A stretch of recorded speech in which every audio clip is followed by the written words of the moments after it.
2 minutes. That was 2 minutes. That was 2 minutes. Okay. So that's 2 minutes, and then we just have the open. Or we shoot. Do we have another one? I think that's it for pre-tapes. Okay. Open in a few minutes. In a few minutes. Okay. All right. What the? There's a big old chat in here. If you had a time posted. L Sky, hello. Good evening. NBC, hello. CC, maybe he forgot his T. Nope, got it right here. Max. Oh, what's up, Max? How's it going? Excited for tonight's show. The news is always exciting. Hi, Jax. Oh, hi, Teresa. Hi, SML. Great to see you. Hello, Tanya. Love the Candid Open. Oh, thanks. This is the Candid Open. In a little bit, you're going to see the other Open. You're going to see the cold open that we're going to put together. We're going to pre-tape that. And then you'll see it live. Well, live as it airs pre-taped. And then you'll see a show live. So a lot of complicated stuff. But if you're just tuning in, this is Stay Tuned Now. This is the multi-view Stay Tuned Now. It is our secret little side project that we've got going here. And let me introduce you to the cast of characters. Boom. That lady in the dark, that is Lisa Crivelli. Over there, next to Lisa, is the great Mr. Mancini. He is the guy with all of the bells and whistles in all of this. And then out here, we got the heartthrobs of the studio. That's Big Mike. Wait, where? Over there somewhere? Big Mike. Yep, that one, the huge one. And then that's Big Ryan. He's also big, but not next to Mike. He's on the Ronin. And then this is Artemo, my arch nemesis. This camera is, you know, he's a nice one. But today, Ryan is on the Ronin. So whenever you see the running around shots that look cool and give you a crazy perspective, that's Ryan. And then we've got the whole entire Stay Tuned team that is out there on the Slack and doing all the research and making sure that we don't miss anything on this crazy news cycle that we just can never get off. Hunter Burke, hey, what's up? Tons of breaking news today. Hello from Canada. Hello, Canada. Hey, guys. Hey, Imbrick, how are you? Yes, been a crazy, crazy news day. Our night is going pretty well. Let me get you through what we're looking at here. So we are watching Iran once again. There's a lot that could happen, and it seems like right now there is a very eerie calm. However, you know, there's some clearing of certain airspaces. There was a flight that was diverted. Again, we don't know. It does look like right now there is some sort of back channel diplomacy, and the Iranians were just on Fox News, and it does seem like for now, the first scheduled execution maybe has been paused. Doesn't seem like there are big protests, but again, this is like the eerie calm potentially before the storm. We don't know what's going to happen, so we are leading with that. We're definitely going to talk about the Verizon wireless outage. What the heck is going on? Steven, were you hit? Because I was definitely hit. Imbrick, and you're out in the east, right? Did you see any hits to Verizon? Let's see. Hello, Space Geek, as Hallie calls you. Oh, Elias, did you see that? Dude, I go so hard on. Let me see. Where's my toy? Oh shoot, I don't have my. Guys, I gotta get my space rocket. I'll be right back. 2 seconds. What time are we shooting the open? Like right now. Right now? Dang it. All right, we'll shoot the open. Then I'll go get my Crew Dragon. Thanks for reminding me, Elias. I gotta have it in my pocket for this segment. Doing it right here. Okay.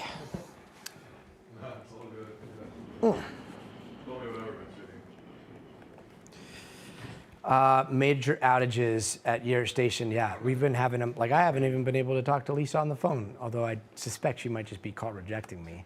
But FaceTime works, right, Lisa? No, that's not true. It was FaceTime. FaceTime is all that works for me all day. I still have an SOS on mine. We're going to get going, everybody. Yeah, SOS still?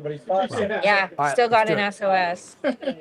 3, 2, 1, wipe. Hey guys, it's Scotty Schwartz, and tonight, after thousands killed in Iran, an eerie silence now hangs over the country, the world watching to see if the Iranian regime starts to execute protesters and whether the United States could follow through with its threats to intervene. We've been told that the killing in Iran is stopping, and there's no plan for executions. Does this mean military action is now off the table against Iran? And we're going to watch it and see what the process is. Then a nationwide outage knocks Verizon offline. So what's going on with the country's largest wireless carrier? Plus, a medical evacuation now hurling towards Earth at 17,500 miles an hour. The NASA mission to bring home an astronaut after some sort of medical situation went down on the International Space Station. We are counting down to splashdown. And the state of California has opened up an investigation into whether Elon Musk's AI company broke the law by generating sexualized pictures of women and potentially children. California's Attorney General joins us live in tonight's Future of Everything.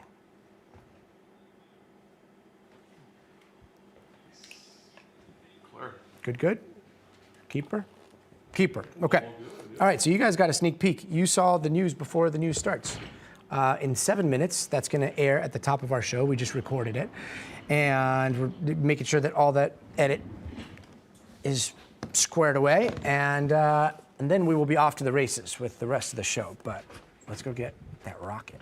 I mean, it's not the rocket. It's actually the capsule. It's just the top. The Crew Dragon. But you never know when you're going to need it. All right, so this is NBC News. This is my little office here. Welcome to my office. This is where I keep all of the best artwork of my amazing, prodigious artiste of a daughter. She is quite the art maker. Gosh, where's my, shoot, guys. I don't know where my rocket's at. All right, might have to do the show without the rocket today. Darn it.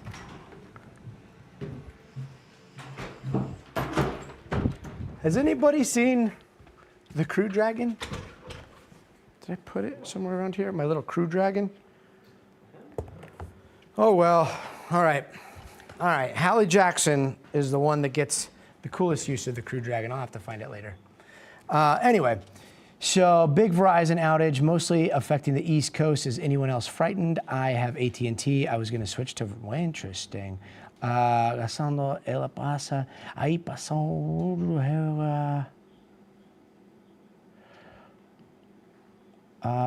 eu falo pouquinho de português, mas eu não sei de que estás falando, Caesar. I gotta make a reference to This Is Up. Yeah, I mean, dude, you know what's up, Cranky Frankie.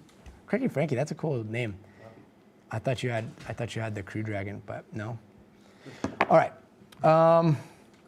Sorry. So let's see here. We've got 5 minutes. 5 minutes to go. And again, if you guys are just tuning in right now, this is Stay Tuned Now. Right there. Nope, right there. Yep. And we are a news show on NBC News. And we broadcast from Universal Studios. That's where my studio is. Lisa, up there in the darkness, is at 30 Rock in New York. And we're going to bring you the news of the entire world. And it's a big undertaking that we do every single day. And you can always catch it 5 o'clock West Coast, 8 o'clock East Coast. And if you're watching here, then you've stumbled upon the multi-stream, which means that before the show starts, we get to just chat. And during commercial breaks, if you're watching on the big screen TV and you're watching on like an iPad or maybe your cell phone or something on TikTok or YouTube, feel free to throw in a question and we can chat. And throughout the show, I'm going to try to watch the stream and see what you guys are talking about. Like that's the whole premise of this. It's the fact that it's important to know everything that's going on in the world as well as how people see it. And so I am committed this year to trying to do a better job listening everywhere. And that includes what you guys are saying. So, and as I say that, I clearly missed Miss EJ2VB's comment. Sorry. Let's see here. Terrible Maddie. Hello. How's it going? Staying tuned. Wait, let me see if I can find Verizon. Okay, that you said that. What's so different about this? Are you talking about the Verizon one? If you're asking about what's so different about this Verizon outage, That's a very good question. And I don't know. But it's lasted all day. Lisa over there still has the SOS on the top of her phone. I'm not gonna lie, so this is the hasn't been longest. restored. This is the longest I've ever seen. This is the longest one I've ever seen. Yeah, it's pretty weird. And then Deborah Thompson asks, what's going on in Iran? We're leading the show with that. And Oh, good. where was it? Dude, that's where, thank you so much. Oh, no, You lost your rocket? okay, that's Kevin. He is the problem lost your solver of the rocket? century. No, I found it. This is Crew Dragon, and we are going to be talking about Crew Dragon as it hurtles back to planet Earth. There are 4 souls on board right now. At some point at about 2 a.m., this back part of it, the boot, is going to be jettisoned off, and then the heat shields will be exposed on the bottom, and then it just comes screaming into our atmosphere and slows down. We're going from 17,500 miles an hour to 15 miles 90 an hour. seconds to show. 90 seconds to show. You Hey, hear no, that's sorry. Mr. Mancini in there telling us to 32 wrap it up. pounds But anyway, 33. They're in 32 comes in now. just plasma everywhere, 3,500 degrees, and they're human beings inside of that. And that's like just to get into the fall of terminal velocity. Then the parachutes come out, then they splash down. Hopefully there's going to be dolphins to greet them, but we won't know because it's going to be like 3 o'clock in the morning. But it's all part of that medical evacuation from the International Space Station. We're going to be talking about that. Space Coast, Florida here. Ooh, cranky Frankie, sorry for stealing a little bit of your glory, but we're getting it out here on the West Coast. Love splashdowns in the Pacific. 1 minute. 1 minute. Looks a bit wild on that wide angle. Yeah, I bet. Okay, here's the rocket. See? I could probably switch up the wide angle, but then you guys would see my face closer. Seconds here. 45 seconds. Did you order that new one special? Test roll W. Track W No, roll. this is one of my many. Lady Lunar, we will continue to follow the Epstein case. And yesterday we had some reporting on Bill Clinton. You know, the Congress, or at least a committee, wants to hold him in contempt for not showing up in front of them to testify about the Epstein stuff. So we're definitely going to be talking about that. We're not going to let that story off our radar. But 15 seconds until showtime. Let's see, tomorrow 4:10 we might be able to see the reentry. Kevin, that would be sick, right? We have not seen what the medical emergency is, but we're gonna be talking to astronauts, we're gonna be talking about everybody. But the show's about to start, so tune in right now, watch this. 1 minute. Hey guys, it's Scotty Schwartz, and tonight, after thousands killed in Iran, an eerie silence now hangs over the country, the world watching to see if the Iranian regime starts to execute protesters and whether the United States could follow through with its threats to intervene. We've been told that the killing in Iran is stopping, and there's no plan for executions. Does this mean military action is now off the table against Iran? We're going to watch and see what the process is. Then a nationwide outage knocks Verizon offline. So what's going on with the country's largest wireless carrier? Plus, a medical evacuation now hurling towards Earth at 17,500 miles an hour. The NASA mission to bring home an astronaut after some sort of medical situation went down on the International Space Station. We are counting down to splashdown. And the state of California has opened up an investigation into whether Elon Musk's AI company broke the law by generating sexualized pictures of women and potentially children. California's Attorney General joins us live in tonight's Future of Everything.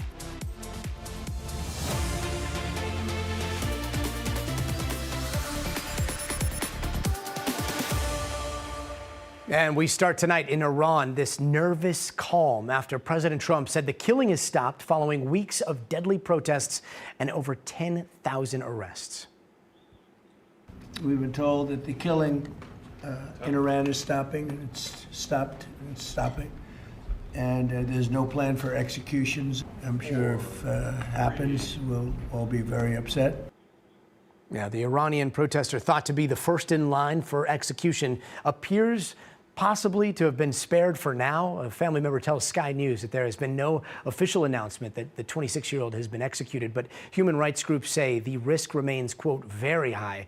Meanwhile, state-backed funerals for Iranian security forces are taking place in Tehran. Our producer on the ground describes the mood there as disappointment and uncertainty, but it seems as though protests have quieted for now. Now, exact numbers are still unclear, but human rights groups estimate 2,400 protesters were killed. Some 18,000 arrests were made across the country. And under a communications blackout, we are still getting these new perspectives of the chaos that unfolded at the height of the protests that continue to trickle out.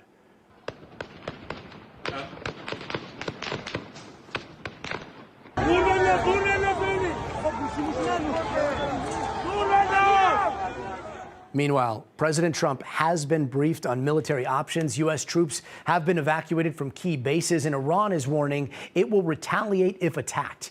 Here's their foreign minister on Fox News earlier. Now there is a call. We are in full control, and let's, hope that wisdom would prevail, and we don't go for a high level of tension, which could be disastrous for everybody. Are you moving forward with hangings of some of the protesters, or at least one of the protesters? No, I haven't heard about that. NBC News chief foreign correspondent Richard Engel joins us now. Richard, starting with your reaction to what we heard from President Trump today, roughly 18,000 people detained. Do you expect the killing to stop there? It would be naive to assume that the government isn't going to keep this crackdown going. The government faced the most serious threat that it has encountered in years, certainly. So no, I don't think the government is just going to move on and forget about it. It is going to keep going after activists, continue to look for organizers, to hunt down those who had communications devices. There are still thousands detained, no indication that they're going to be freed. So no, I don't think that the crackdown is just going to stop and go away, and that the Iranian government is going to forgive or forget. And historically, how has the Iran regime used executions in times of unrest? Are these public executions? They can be public executions. There have been several instances when there were people who opposed the government, and they were generally hanged from cranes. That's a classic image. But also there have been people who have been executed inside prisons. This is a regime that is willing to go to great lengths to survive. And right now, we're not sure if President Trump is doing a head fake, if he is just buying time, if he is making some sort of amends with the regime. It's very unclear. I spent quite a bit of time in Iran right before and after the latest 12-day war. And in the days and weeks and hours leading up to the time when the United States and Israel decided to carry out that bombing, the U.S. was negotiating with Iran.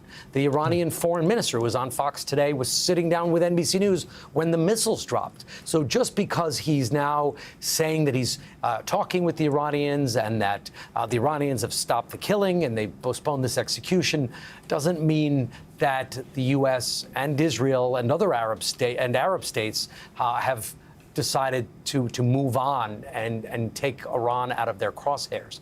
But there are not the same sort of military assets in place right now. It could also be that President Trump got ahead of himself a little bit when he said, help is coming, and the cavalry is on its way. And we were reporting just the other day that several Arab and Israeli officials were pushing back on that, saying, slow this down, we're not quite ready yet. The Iranian regime might not be weak enough yet. So I don't think this is over by any means. There could be some sort of action tonight. We really don't know. But the military, if you just look at the map and you can see what kind of military hardware is there and what kind of assets are not there, the U.S. military isn't positioned to carry out nor respond to a major war with Iran at the moment. And Richard, there's been so much comparison made to what we're seeing now in the Green Revolution or what we've seen in recent history. But when we're looking all the way back to 1979, is this a apples to apples comparison? Or, I mean, it does seem like the Shah had some splintering within his security apparatus versus what we're now seeing play out in the streets of Tehran. Yeah, give us a comparison to what we saw at the beginning of the revolution. Beginning of the 1979 revolution. So yeah. In the 1979 revolution, you had the Shah in place as an absolute monarch. And he was put in place after the CIA and MI6, the British intelligence services, helped put him in place. So there was a coup, an operation, it was called Operation Ajax, that removed the prime minister. So in 1951, it's really important, and I think people should know this context, because frankly, it's all about oil. At the end of the day, it's all about oil. And Venezuela's always been about oil too. Iraq was about oil. Oil can be a blessing to your country, but more often it is a curse. So Iran, an enormous source of oil revenue, primarily for Europe, primarily for the United Kingdom. In 1951, Iran nationalized the oil, the prime minister, Mossadegh. And British intelligence were trying to push a coup attempt, trying to push the United States to get involved, take covert action to remove the prime minister. The U.S. wasn't interested, but eventually, after pushing and then repackaging it as a communist takeover, in 1953, there was this operation. And the prime minister was removed. The Shah came back as an absolute monarch.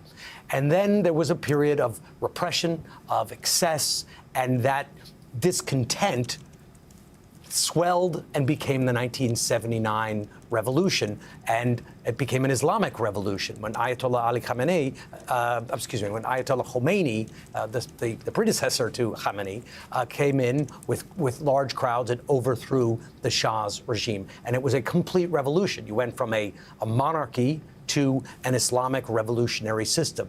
And the whole concept at the time was humans can't be trusted to govern the country because they are corrupt and they are fallible, that only God has the power and the omniscience to sort of be trusted to run society. So therefore, the clerics would oversee the regime. Now, after decades of clerical rule, the people have seen that it isn't working, that they are not necessarily divinely guided, that Iran is corrupt, and that the security services are agents of a crackdown. So the question we are seeing now is, are we going to see that level of revolution where you went from absolute monarchy to Islamic republic to now something different? Many of the protesters are saying that the monarchy should be brought back.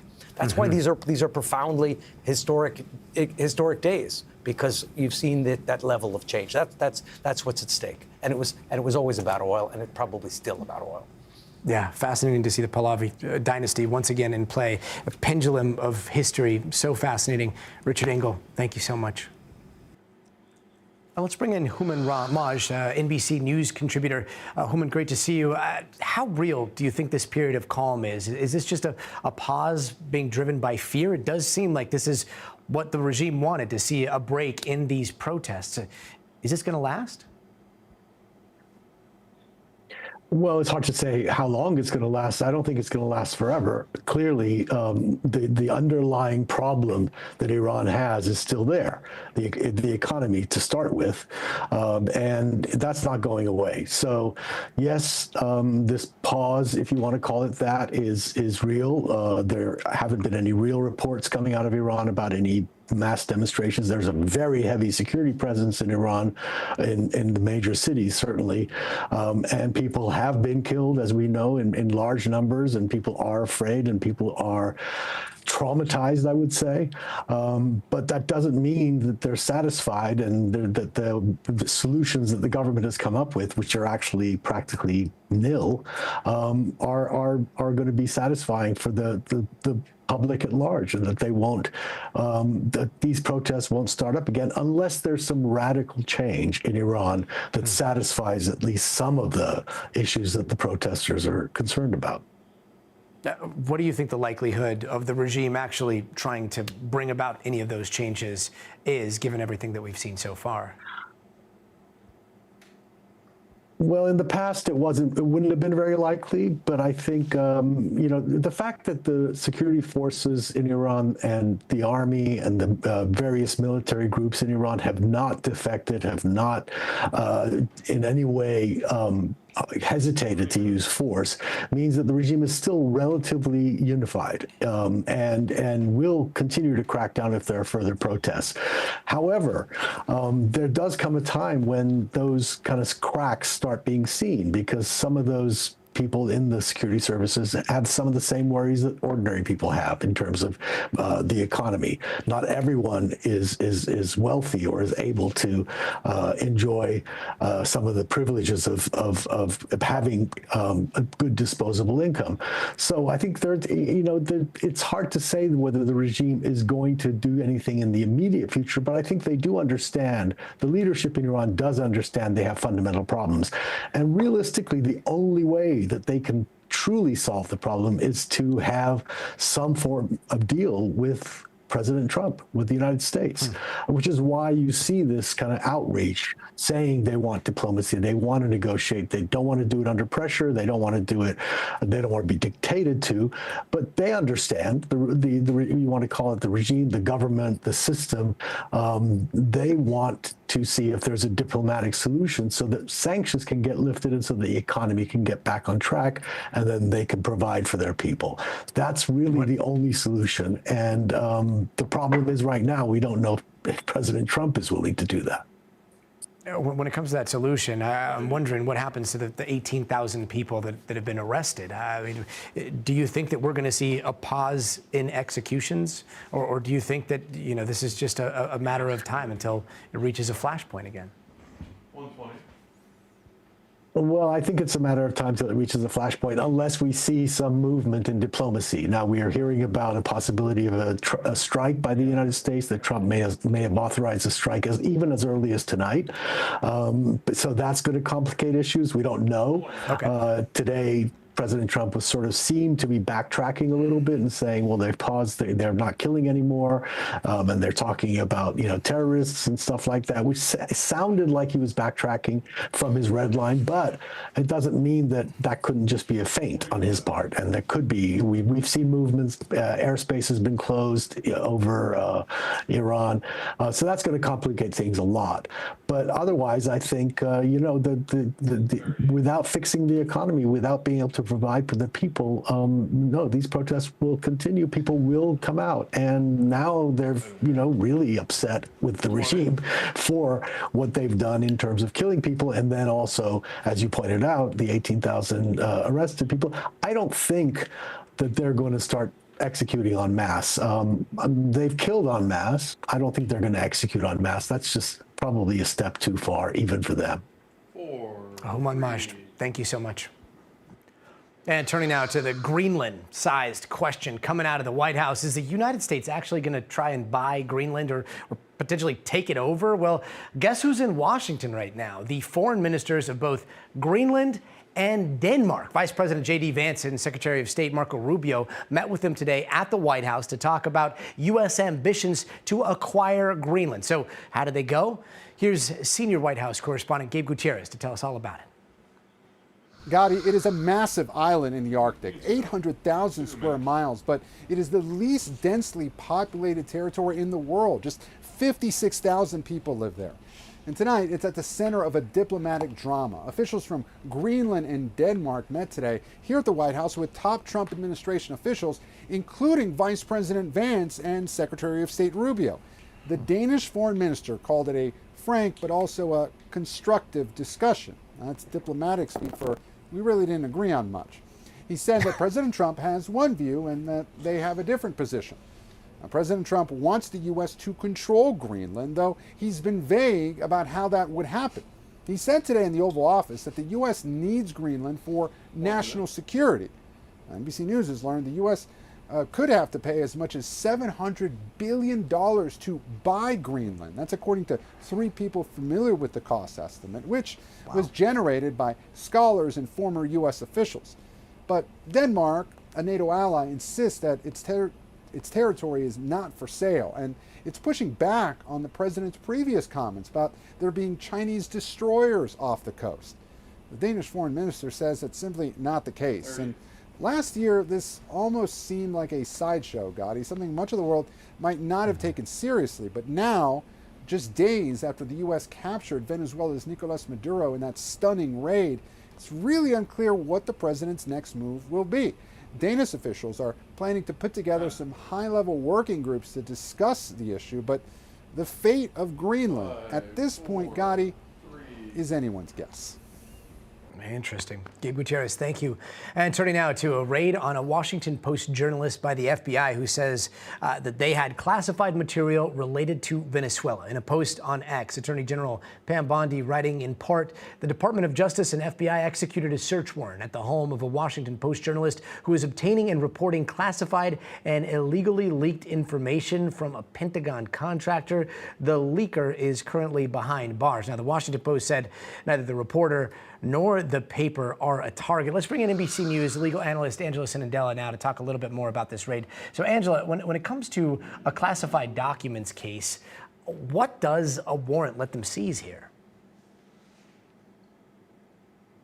Hi, Gotti. So look, the point of a search warrant is to allow the government to look for evidence as it relates to whatever crime is being alleged or whatever crime is being investigated. So in a classified documents case, that means that the government is being allowed through a search warrant to be able to seize things like electronic documents, records, communications, document storage, anything that could directly have evidence as it relates to the crime. Now, as you noted, it does appear here that the reporter herself is not the target of the investigation. It is, in fact, a third party, a government contractor. So as a result, what they would be looking for in this search warrant wouldn't just be anything that she is sending out, but would be theoretically what she is receiving, Gotti. Angela, I got to ask, I mean, any sort of national security investigative reporter, they are going to have a ton of sources in their phones, emails, signal messages, all kinds of messages from different sources and different places. Does the FBI have access to all those things as part of this investigation? So, Gotti, look, there's a big difference here between theoretically what they should be able to do and realistically what they have access to. So theoretically, in any search warrant, it's not just supposed to be unlimited. And also the Department of Justice is supposed to have these internal policies where they limit the scope of intrusion, meaning they're internal guardrails where they're not just supposed to go fishing and look at everything. They're really supposed to use some sort of a systematic way to ensure that they're not looking beyond what they're supposed to, beyond what is relevant. But then that is theoretical, right? There's also then reality. And reality means that they have access, physical access to these, to the phone, to computers, etc. So we as the public will likely never know exactly what they have access to and exactly what they're looking at here, Gotti. Yeah, I mean, things like this have happened in the past, though, right? Like back in 2013, I remember former President Obama's administration was getting blasted. They collected data, phone records from a Fox journalist at the time. Is this a different, like, version 2.0 of those tactics? And do we know what they were able to get, to your point about kind of just trusting that they're going by the letter of the law, or does it look like this is something completely different? Gotti, so that's a great question. So in theory, look, it is supposed to be similar. It is, again, just really what the Obama administration was also doing. However, the reason why it really just appears to many to be an escalation and to be way more aggressive is because this is really one of the first times where they are physically seizing this, phone and computers. And that just seems a lot different. But that said, look, in these 13 years, technology has radically changed. And with these encryption systems, it could also be possible the government now, if they are going to do this type of search warrant, they might actually need these materials. So it could just be realistic what is necessary right now, or it could be aggressive, Gotti. We shall see. Angela Sinandela, thank you. Always appreciate you. Meanwhile, tonight, we are seeing more clashes in Minneapolis between protesters and ICE. The videos of people's encounters with federal officers have been going viral almost nonstop, including this one, where there was a group of officers who kicked down the front door and pointed guns at one woman inside of her house. Take a look. babies. Sugar, stay in your room and shut the door.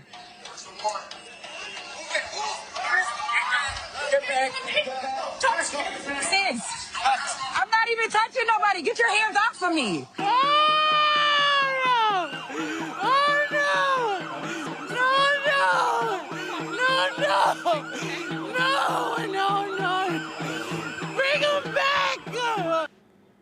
Officers then arrested Garrison Gibson, a 37-year-old from Liberia. His lawyers calling ICE's actions an illegal search. Meanwhile, it's officially been 1 week since the shooting death of Renee Good. NBC's Shaq Brewster is in Minnesota tonight with more from her family's lawyer. Protesters shouting and blowing whistles outside a hotel where they believe ICE officers are staying. And here, a woman being violently pulled from her car, telling officers she's trying to get to the doctor. DHS says she was purposely blocking officers and arrested for obstruction. Dramatic clashes in the week since the shooting death of Renee Good. Get out of the car. DHS says the officer acted in self-defense. And tonight, a DHS official telling NBC News ICE officer Jonathan Ross suffered internal bleeding to the torso. In a new statement, Good's family calling her a beautiful light. The mission coming into Minneapolis was to get the worst of the worst. I can tell you one thing. Renee Good was the best of the best. What was it that caused that officer to go from 0 to 100 and shoot at her in a moving vehicle? Some Democrats now calling for ICE to be defunded. Our caucus members will oppose all funding for immigration enforcement in any appropriation bills until meaningful reforms. While DHS says amid protests they are still enforcing immigration law, touting 2,400 arrests over several weeks, including suspects convicted of rape, sexual assault of a child, and homicide. ICE is doing our same law enforcement mission, but unfortunately, there is just such a hatred for President Trump right now that it's blocking the views of what law enforcement is doing. But tonight, we met Nimko Omar, who is outraged after being stopped for what officers called a citizen check. All right, can we see an ID, please? I am U.S. citizen. Before walking away when she refused. What did you think? I was scared. I didn't know if they put me in that vehicle, what's going to happen to me. Meanwhile, Gotti, the administration tonight announcing yet another restriction on legal immigration. The State Department saying they are suspending immigrant visa processing for 75 countries whose migrants take welfare, they say, at unacceptable rates. Of note, that does not include visas for students or for tourists. Back to you. That's a long list. Shaq Brewster, thank you so much. And many of you have probably already seen or felt the effects of this massive Verizon outage that has knocked out service to huge parts of major cities. And for those impacted, that spelled that dreaded SOS signal at the top of your phone. That means no calls, texts, internet access. Verizon says it's working to try to fix the issue, but we still don't have a solid answer as to what exactly is happening right now. NBC's Brian Chung has more. Tonight, the major meltdown for the nation's largest wireless carrier. Your call cannot be completed at this time. Verizon customers across the country cut off by a massive network outage. The trouble began around noon Eastern time with the outage tracking website downdetector.com listing New York, Philadelphia, Houston, Atlanta, and Miami as among the places with the most reported issues. Emergency management teams in multiple cities warning that people may not be able to call 911. If you have access to a landline, use that. And if that isn't possible, go to a police precinct or go to a firehouse. Verizon customers taking to social media expressing outrage that they couldn't contact loved ones. Baby, this is unacceptable. Or stay connected for work. Verizon counter days because I literally had to stop at Starbucks. Verizon telling NBC News that their team was on the ground actively working to fix the issue, adding that we know this is a huge inconvenience. The company did not provide a reason for the outage.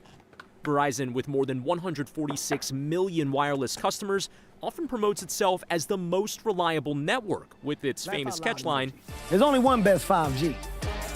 You hear me now?" But tonight, the advice from officials for when you can't. It's also a good reminder for people to have an emergency plan, to have backups, plan A, plan B.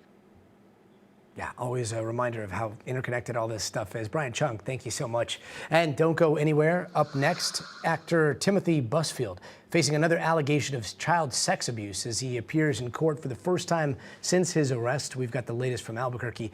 Plus, talk about selective memory. The AI boom is leading to a massive shortage of RAM. That could impact the price of electronics across the board. Coming up next. 2 minutes. Yo, did you see that, Tina? Guys, that RAM story? Guess what? Tina, on TikTok, right there. This is Tina's story. Tina told us about it in the chat, and now we've put it together, and it's going to be coming up. And guess who we interview? Tina, because she is a gaming journalist extraordinaire, podcast host, has all kinds of expertise in all this stuff, and she schooled us on all things RAM earlier today. Tina, are you nervous about your story coming up? Right? Go Tina. Yeah. Anyway, so that's how we do. We listen. Yes, you're excited. Yes, you're nervous. I'm nervous. I'm nervous about it. I haven't seen it yet. I think we just finished the edit. One of our amazing producers here did. We're coming back with headlines, and then we're going to B1. Give me 2 seconds here. We got how many seconds? You got 45. And then Busfield, right?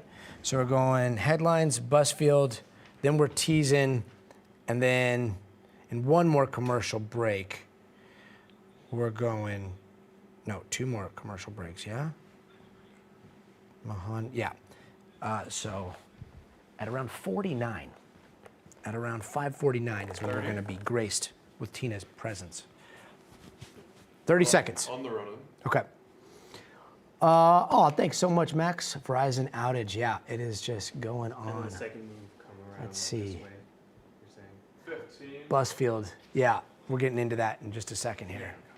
All right, 15 seconds. Stand by. 3. Hey, welcome back. Here are some other headlines that we are watching tonight. At least 32 people were killed in Thailand after a crane crashed onto a moving train. Nearly 70 others were hurt. Rescue crews are still searching for survivors there. That derailment happened on a high-speed rail construction set to be connected to China with most of Southeast Asia. And actor Kiefer Sutherland is now out on bond after getting into some sort of altercation with a rideshare driver here in L.A.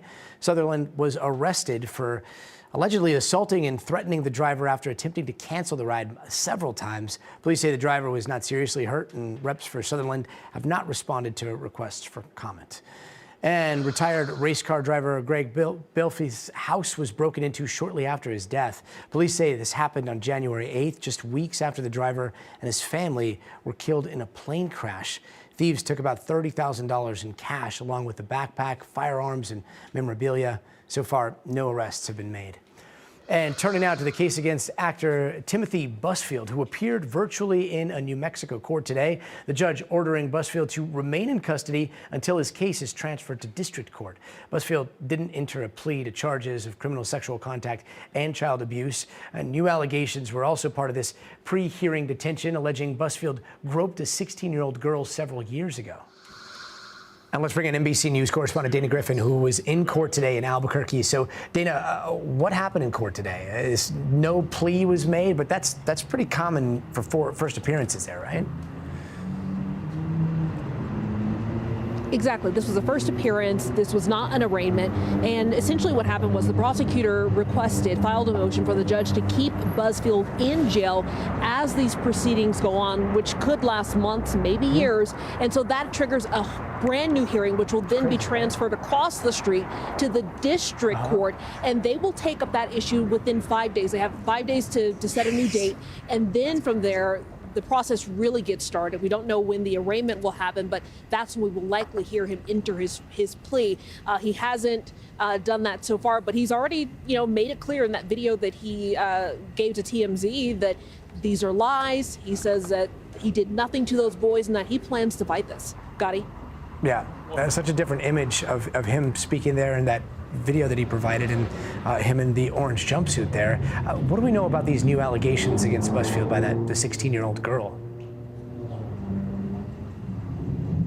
So these allegations were reported yesterday when those allegations concerning the two boys came out, and or at least when he was arrested because of the allegations involving the two boys. And so this father claims that his then 16-year-old daughter was auditioning for Buzzfield at the B Street Theater in Sacramento, California, a really well-known theater, by the way. He claims that he kissed her, put his hands down her pants. At the time, he says that Buzzfield begged the parents not to go to the police so that he could go to therapy. And the dad says that he's a therapist himself and thought that this was the best course of action. But assuming once he saw the news, it definitely changed things. And so yet again, another allegation concerning this director and actor involving minors. Gotti.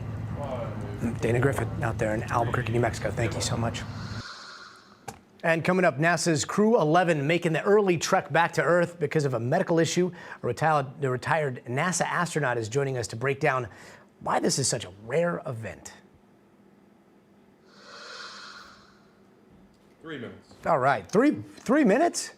Guys, 3 minutes. we get to talk for 3 minutes. This is great. Usually it's 90. I hope you guys are watching the commercials also on television because, you know, we got to keep the lights on. But it's great that we get to chat here, and it's awesome that you guys have found the secret hack to killing time during commercials. Let's see. Dun dun dun dun dun dun dun dun dun. I don't know font. What font we're using for graphics? I don't know.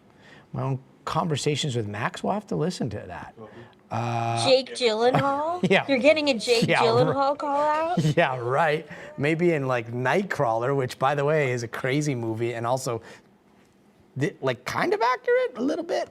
If you guys have seen it about LA stringers, when I first started working in LA, I worked at KNBC, and I didn't know stringers were a thing, and they are totally a thing. And when I worked the night shift at NBC LA, like we would just be, every time we'd show up to a scene, stringers were there. They became our friends. They're awesome people. Indiana Jones humming.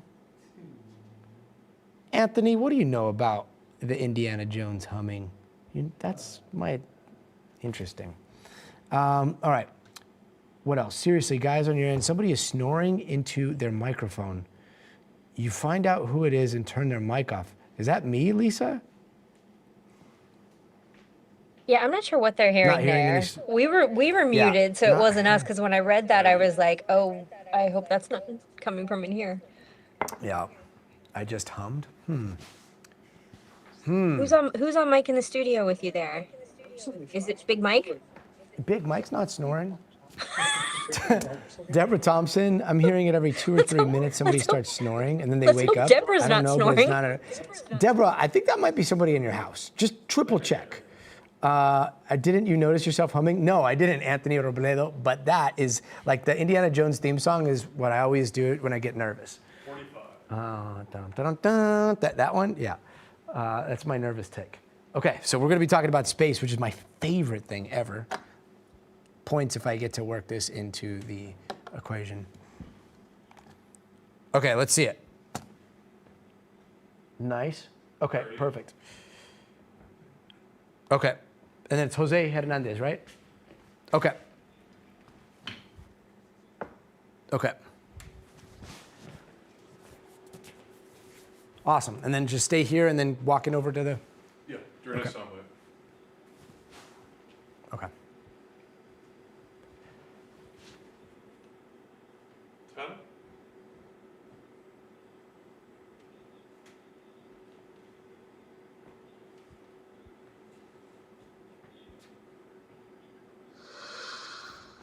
10. And undocking confirmed. 10 here. Endeavour begins its journey home with the Crew 11 crew. Undocking Dragon confirmed. SpaceX separation confirmed. Dragon SpaceX separation confirmed.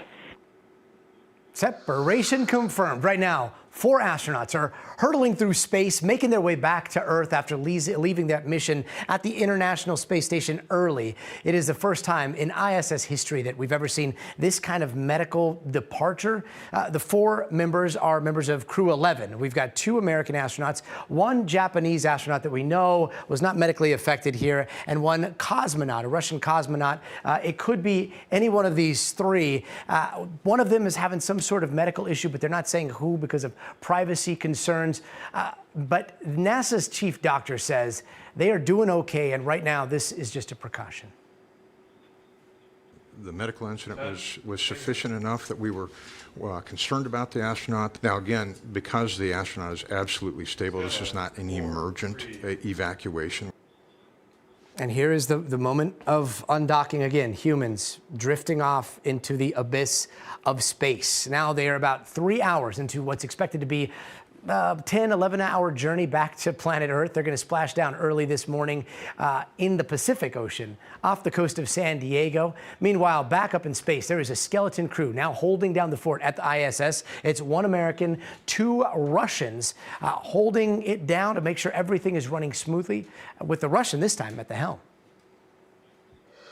So, Sergei, do you accept command of the International Space Station? Yes, I accept command of International Space Station. 5, 4, 3. Oh, so many smiles back there. And again, we know that there was some sort of medical issue going on. We don't know what that medical issue is. Joining us now is retired NASA astronaut Jose Hernandez. Jose, great to see you. As somebody who's done a NASA mission before, love your expertise here. Anything we say about the medical situation is purely speculation. But human beings up in microgravity, like our body is not built for that. I know that when you go up there, it's a few days to get used to what's happening. And then when you come back down, the human body does not like gravity for a little while, right? Just take us through what are normal medical conditions when it comes to traveling through space. Well, first of all, forgive me if I'm smiling, but seeing those guys there, I know half of them, and because I know them, it just brought great memories of it. But you're right, being in a microgravity environment, it's tough on the body. First of all, you're not using your legs to walk, so you suffer what's called muscular atrophy, which is the weakening of the muscles. And then you lose about 1% bone density per month that you're up there in space. You could also have eye pressure problems. So there's a lot of ailments that if you're not in good shape and if you're there for a long time, you could succumb to some of these ailments. And when you come home, you got to do a fluid load because you lose a lot of fluid when you're up in space. You no longer need that much fluid, but when you come home, you have to. So there's a phenomenon called space adaptation sickness, which affects about 20% of the people, and then 1G adaptation when you come home, another 20%. Wow. And we're watching some of the images there. And again, all of us journalists are just like looking at all the video, trying to see if anybody is moving weird. And then you remember, like, everyone's in zero gravity. So it's hard to glean anything. Yeah. Yeah, it's hard to say, hey, which one looks like the frail one, right? And and to me, that tells me what that tells me is that this decision is not a panic decision. It's not driven by panic. It's something that is controlled. So that tells me it's probably not a cardiac event. It could be anything from kidney stones to a bad ear or tooth infection that the antibiotics aren't taking care of it. And before it gets worse, it's best to come home. So I think they have it under control, but they rather be safe than sorry. And I'll tell you, I did 25 years of operating the International Space Station, and it's continuously staffed. And this is the first time someone's coming home, and it's just 1 month early. They've been up there for 5 months already. So to me, it's not that big of a deal. Jose, I'm so glad you brought that up. And it's the first time in 25 years. I was thinking, and again, let's just be like as optimistic as humanly possible here, especially as they make their way down. But, you know, we just had a story yesterday about this new study that shows that when astronauts come down, the brain, your brain, like there are differences in where it's positioned in the skull because of microgravity. And it does seem like the specificity of our medical understanding of what happens to human bodies, like it is growing exponentially. Is there a chance that we just know a lot more about how humans work up in microgravity, that we don't want to take any chances when we don't have to, and that's what might be at play here? Well, I mean, we need to understand what long duration space travel is, how it's going to affect the body, because we're getting ready to go back to the moon, establish a long duration outpost there. And then from there, we're going to test technologies, use it as a test bed for new technologies that ultimately is going to allow us to go to Mars and go on the surface of Mars. And to be able to embark upon that, we really need to understand how space is going to affect our bodies and what we can do to mitigate some of those bad effects. And certainly when we come back home, you know, I haven't read the article on the brain yet, but something tells me it's probably less of an issue than if you were a professional football player, because those guys get banged up pretty good. Ours brain is just floating in the cavity and then it'll settle back down. Yeah, but you put a professional football player up against an astronaut wins, in my book at least, every single day. Jose Hernandez, Well, thank you so very much. Thank you. Always a pleasure seeing you. Thanks so much. And still to come, growing fallout against these sexualized deepfakes on Elon Musk's Grok. California Attorney General is going to join us next as the state launches an investigation into that platform, so stay tuned. All right, 90, standing. I forgot. We brought it and I didn't even, but I always get starstruck with astronauts. Jose is like the best. Whoa. You get the ick when people talk about going to Mars? I don't. I'm sorry. There are certain things that transcend all politics, all things, everything, and humans coming together to figure out how to go beyond, like Star Trek, you know, that's the stuff. What's the condition? We don't know. Still don't regret deleting my Twitter account, Gotti versus NFL fans. Oh, shoot, did I say something about footballers? Oh, I did. Oh, well, I'll just escape 45, standing. the earth. There's much deeper than after. They have a whole gym up there. They do. They're constantly working out to try to mitigate some of that, but it doesn't work because microgravity. Okay, we're coming up. This is, yes, okay, cool.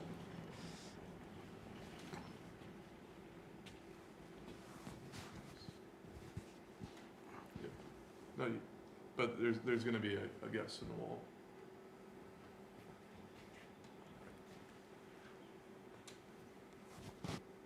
Here to there? No, stay here to the desk. Okay.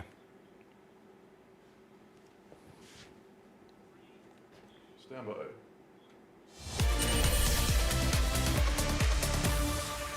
Welcome back. In tonight's Future of Everything, we are seeing the first major U.S. action against Elon Musk's AI chatbot Grok, which has been in a lot of hot water over the last few weeks for generating non-consensual sexual images of women and, in some cases, children.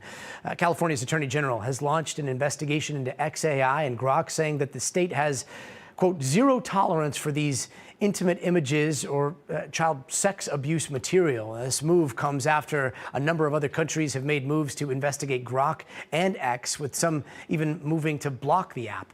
Now, we've been reaching out to X and Grok for weeks on this. The only response we have gotten is this one. It is legacy media lies. So joining us now is California's Attorney General, Rob Bonta.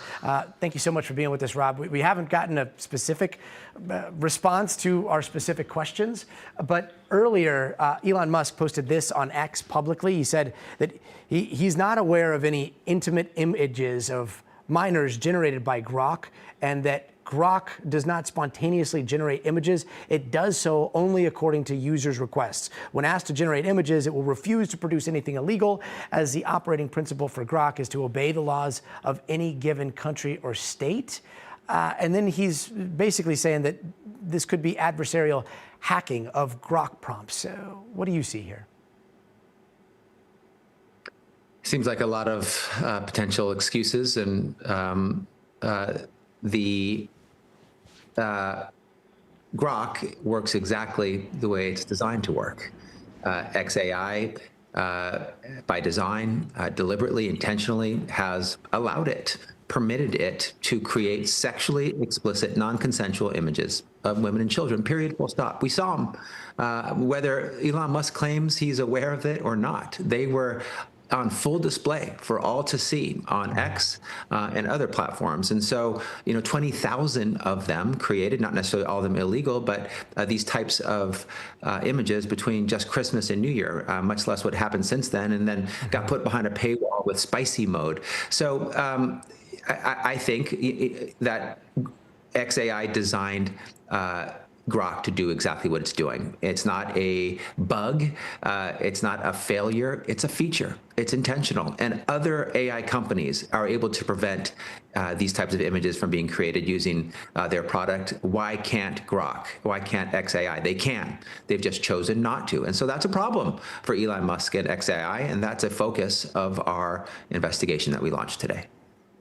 This was something that was happening very publicly. I mean, when you would get on and you would query a certain phrase, all of a sudden you would see this thing happening almost in real time. I know your investigation started today, but have your investigators seen a lot of this? And is that included in the investigation? We have seen some, and we're seeking access to all. We want to see all the images that Grok created that could potentially violate California law. California has specific laws that prevent the AI-generated depiction of children and women in sexually explicit situations. And so that's why we have an investigation, to get all the images, to get all the information, the facts, the documents, and we will get it. We have the authority and the tools and the ability to do that, to seek justice, and we will. And then we'll apply the law fairly and appropriately. We'll see what the images are, we'll see what was done, and then we'll apply the law to see if the elements of the law were met, and if there was civil liability or even potentially criminal liability. And when it comes to that liability, what are the potential repercussions here? Yeah, well, perhaps most importantly, that we could get a court order blocking, stopping, ending the continued creation of these types of images. That's important going forward. So we call that an injunction.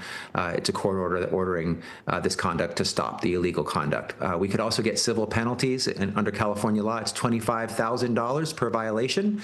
And just to get a sense of what we're talking about here in terms of scope and scale, between Christmas and New Year, there was about 20,000 of these types of images that were created. We don't know if they were all unlawful or not, but that's the number of images that were created, and at 25,000 a pop, that adds up really quickly. Finally, there could be criminal liability. Child pornography and child sexual abuse material of many types are criminally prohibited, and there could be criminal punishments as well. Attorney General Bonta, thank you so much for stopping by. Thanks for having me. And another day, sure, no problem. Another day, another legal battle as AI continues to seem to touch every facet of daily life. Tonight, actor Matthew McConaughey is joining that fight as well. NBC News correspondent Morgan Chesky has that story. All right, all right, all right. It's the iconic line from one of the most recognizable voices in Hollywood. You're beautiful. Smooth, Texan. And with today's artificial intelligence, capable of being recreated to make Matthew McConaughey say almost anything, which is why the actor is fighting back. Now to us, this is fear. McConaughey officially filing to trademark his name, his voice, and even his likeness. A move designed to create a legal no-fly zone around his persona, giving him the power to sue if AI companies use his brand to sell products or train their models without his explicit permission. The move first reported by the Wall Street Journal and confirmed to NBC News by McConaughey's legal team. The law says that you cannot Morgan touch. kind of sounds like Matthew McConaughey. But I think I see a lot of lawbreakers up in this house. For the 56-year-old actor, the move is about more than just money. As the rise of AI and its capabilities explode, he's betting the law can keep his identity uniquely his, especially in times where you can't always believe everything you see or hear. It's not that you don't want these systems to look at what we do or who we are or learn from us. It's that we don't want these systems to pretend to be us. And he's not alone. Other celebrities have dealt with AI content using their likeness being generated without their consent. Tom Hanks warning his followers advertisers were using AI to create ads that appeared to show him promoting miracle cures and wonder drugs. Taylor Swift depicted in AI-generated sexually explicit images on X. And Scarlett Johansson calling out OpenAI for using a voice eerily similar to hers. When you take that field today,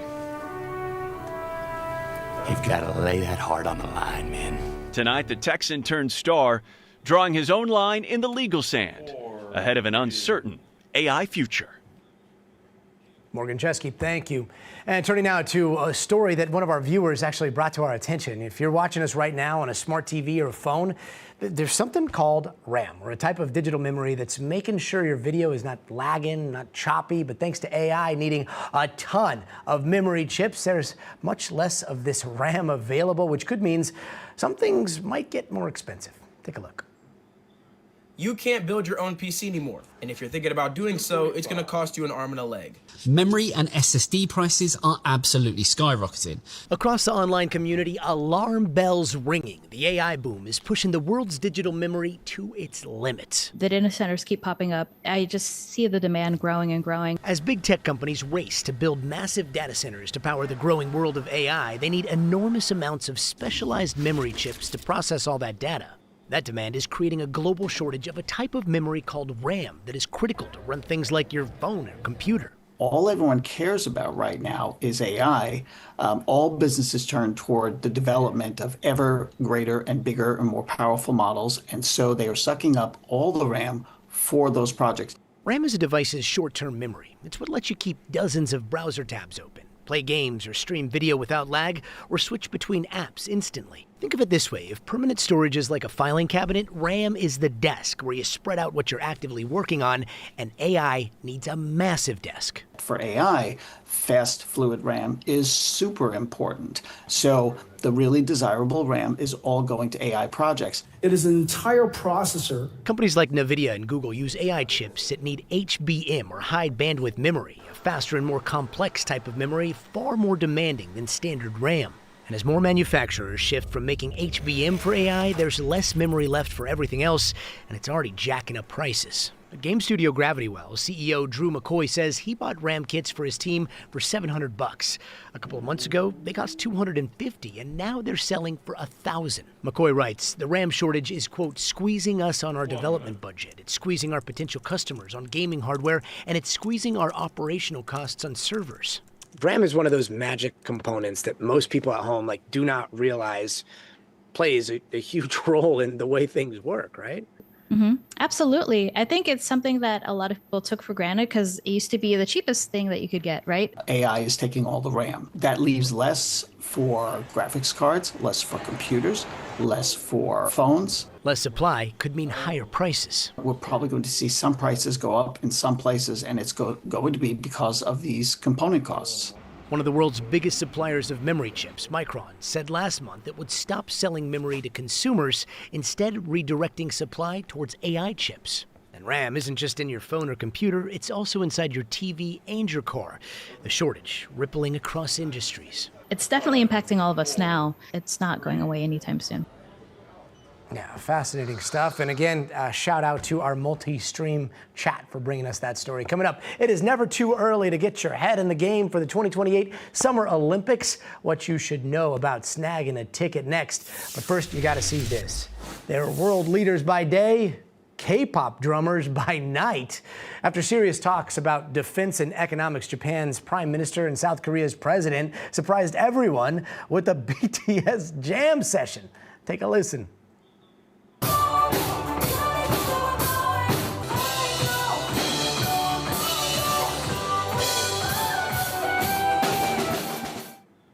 Golden. I mean, clearly the internet can't get enough, and neither can we. We'll be right back. Wow. All right, they got the moves. Okay, that desk analogy, right? That was our super smart Susan. What up? Hi. Camila's in the house. Hello, friends. Hello, hello. How's it going? What are the people saying? The people are saying, dude, did you see that last story that we did? Yes, I did. That came from the chat. I heard that. Sick, right? I heard it was from one of your viewers. Yeah. All right, 30 seconds, up and running. Okay, and then we're talking raffle process. Yes. Okay, cool. Great job, Tina. That was awesome. I hope your kids know how cool their mama is. 15.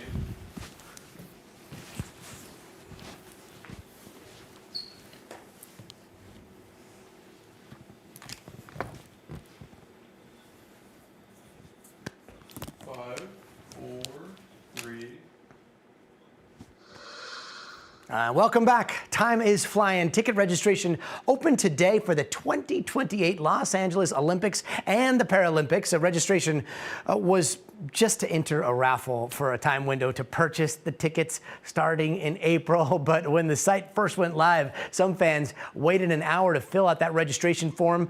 They also some people at least saw the site freeze on them. But when we checked later, everything seemed to be up and running. NBC's Camila Bernal joins us here in the studio.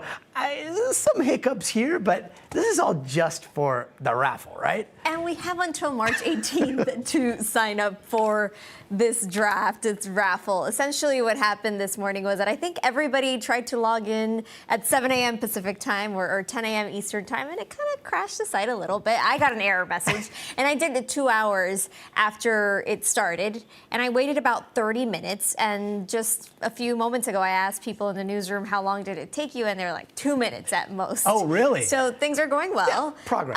But I've been telling all my friends, make sure you sign up because you get to choose which 5 sports you like. I don't know if we're going to be able to get those actual tickets for those sports.